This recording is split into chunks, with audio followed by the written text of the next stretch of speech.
तो दोस्तों कैसे आप सब लोग, उम्मीद करता हूं कि बढ़िया होंगे। तो इस वीडियो में हम बात करने वाले हैं मोस्ट कॉमन डाउट्स जो कि सब बच्चों के आ रहे थे।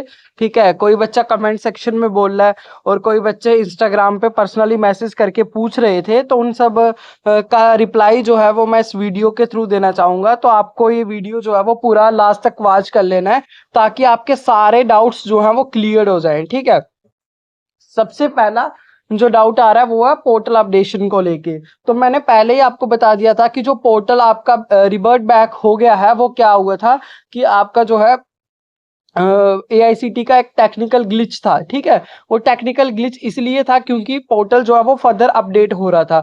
तो उसमें आपने देखा भी होगा, पहले लेटरल एंट्री वालों का रजिस्ट्रेशन वाला साइड पे दिखा रहा था, अब वो भी नहीं दिखा रहा है। तो मीन्स वो अपडेट हो रहा था, इसी वजह से वो थोड़ा ग्लिच है। वो मे बी कल या फिर आज शाम तक जो है वो आपका पोर्टल फिर से अपडेट हो जाएगा। तो डोंट वरी, आपको कोई भी टेंशन लेने की जरूरत नहीं है।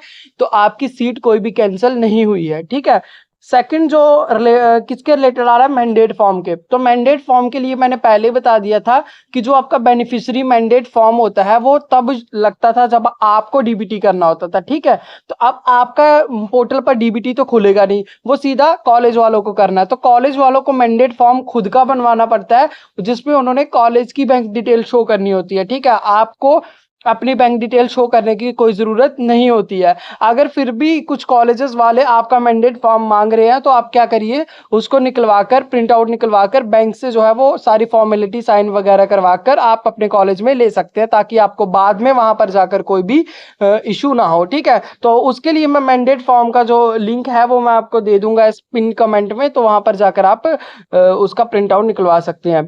थर्ड जो डाउट आ रहा था वो है डेट एक्सटेंशन को लेकर। तो आप देख ही रहे हैं जैसे कि बहुत सारे प्रॉब्लम्स जो है वो बच्चों को फेस करनी पड़ रही है। कहीं एलिजिबिलिटी मैच नहीं कर रही है, कहीं सीट्स फुल हो चुकी हैं, कहीं PM ट्रिपल एस स्टूडेंट्स को एडमिशन्स नहीं मिल रहा है। तो वो उन सब के लिए मैं एक ही बात बता रहा हूँ कि क्या पता हो सकता है, क्योंकि पिछले सालों में भी ऐसा हो चुका है कि आपकी जो डेट्स है वो एक्सटेंड हो चुकी हैं। ठीक है, तो इस बार भी हो सकता है आपकी डेट जो है वो एक्सटेंड हो जाए। श्योर है, ऐसा हो भी सकता है या मे भी नहीं भी हो सकता, पर जो AICT है वो आपको जरूर जो है वो टाइम देगी, क्योंकि बहुत सारी प्रॉब्लम्स बच्चों को आ रही हैं। तो वो आपको टाइम देंगे, आफ्टर 27 भी आप ज्वाइन कर पाएंगे।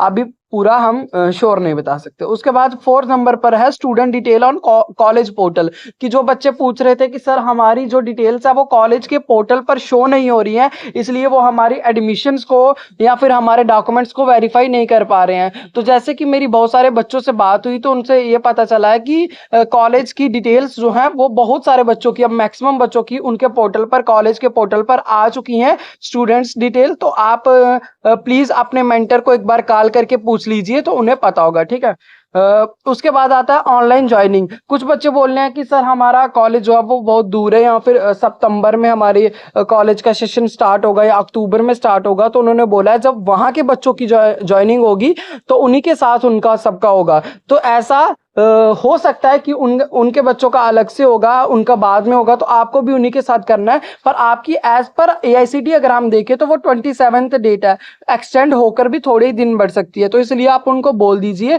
कि अगर वो ऑनलाइन ज्वाइनिंग रिपोर्ट आपकी अपलोड कर रहे हैं तो उस पर स्टूडेंट के साइन होने चाहिए। क्यों? क्योंकि आपको मैंने कल ही इंस्ट्रक्शन मैनुअल पूरा बताया था जिसमें ये लिखा था कि स्टूडेंट के साइन होने चाहिए, स्टूडेंट फिजिकली रिपोर्ट करेगा कॉलेज को। पर अगर वो ज्वाइनिंग रिपोर्ट आपकी ऑनलाइन डाल देते हैं तो अच्छी बात है। तो ऑनलाइन के लिए आपको क्या कर लेना है, कॉलेज वालों को बोल देना एक बार कि अगर वो आपकी ऑनलाइन डाल रहे हैं तो फिर आपके साइन करवा कर एक बार ऑनलाइन ही कर दें। फिर आपका अगर पोर्टल चेंज हो जाता तो फिर आपका एडमिशन वहां पर सक्सेसफुल हो चुका है। ठीक है, तो वो आप एक बार देख लेना, अगर ऑनलाइन कर देते हैं तो कर लेना। और जिन बच्चों का पहले से ही सेशन स्टार्ट हुआ है उन्हें तो मस्ट है कि वो कॉलेज को विजिट करेंगे ही करेंगे। और सिक्स्थ जो डाउट आ रहा था वो था एलिजिबिलिटी नॉट मैच। तो भाई अगर AICT ने अपने पोर्टल पर एलिजिबिलिटी के बारे वहां पर लिखा था कॉलेज में नीट मैंडेटरी, तो अगर आपने नहीं देखा है तो फिर आपकी गलती है, उसमें AICT कुछ नहीं कर सकता।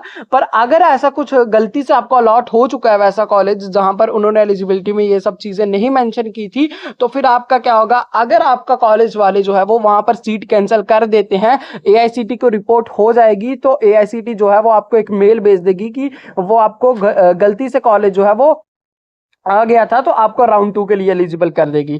ठीक है, अब 7 नंबर पर डीयू के लिए बहुत सारे बच्चे बोल रहे हैं वो sir what's about DU, what's about DU. तो डीयू का क्लैरिफिकेशन अब डीयू दिल्ली यूनिवर्सिटी पर है ना, तो उसमें हम क्या कर सकते हैं। ठीक है, तो जब तक दिल्ली यूनिवर्सिटी जो है वो अपना क्लियरेंस नहीं कर लेती कि आप वहां पर एलिजिबल हैं, वो सारी एलिजिबिलिटी आपकी मैच नहीं कर लेती, तब तक आपका एडमिशन जो है वो अप्रूव नहीं करेगी। ये ऐसा जो है वो पिछले सालों में भी हो चुका है, ऐसा सिर्फ इस बार ही नहीं हो रहा है। ठीक है, क्योंकि उनका काउंसलिंग अलग से चलता है, तो वहां पिछली बार भी ऐसा हुआ था और उनके लिए जो डीयू थे, डीयू के बच्चे थे, उनके लिए डेट्स बहुत ज्यादा एक्सटेंड कर दी गई थी, उनके लिए ये कैलेंडर ऑफ इवेंट जो है वो एप्लीकेबल नहीं था और ना ही इस बार भी है। ठीक है, तो डीयू वालों को कोई टेंशन नहीं लेनी है, आप थोड़ा सा वेट कर लीजिए जब तक डीयू, अब सब कुछ जो है वो डीयू पे डिपेंड है, वो जब करेगी तो वही कर सकती है। तो इसलिए आपको क्या करना है, सिर्फ और सिर्फ वेट कर लेना है। और होप आपको सारे डाउट्स जो हैं वो आपके इस वीडियो में क्लियर हो गए होंगे। अगर आपको वीडियो अच्छा लगा तो अपने दोस्तों के साथ शेयर कीजिए, वीडियो को यार लाइक करो और चैनल को सब्सक्राइब करो। Okay, thank you.